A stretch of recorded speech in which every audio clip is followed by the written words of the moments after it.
Workshop in Tog Hackerspace.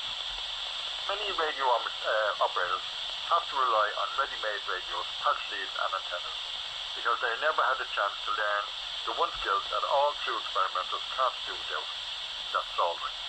The Tog Hackerspace aims to change that with a 2-hour-long workshop taking place on the 6th of March.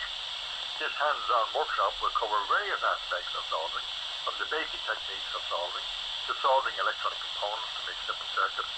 Participants will learn how to solder and finish off the workshop with a kit that they can bring home. If you ever wanted to start your journey into electronics or want to move on from breadboarding, learning to solder is a great step. You will have all the equipment, we will have all the equipment and safety gear that you will need.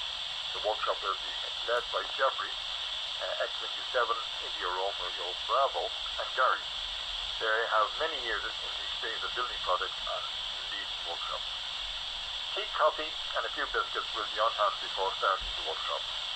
Tours will be available for participants to the hackerspace to see the equipment and tools such as laser cutters, 3D printers, machine room and lockpicks. The workshop takes place on Sunday, the 6th of March, from 12 to 1400 at a cost of €35 plus credit card fees at Unit 1B, Motor City, Kylemore Road, Dublin 12, air code D12KRW1. Booking information can be found on their website at www.tog.ie.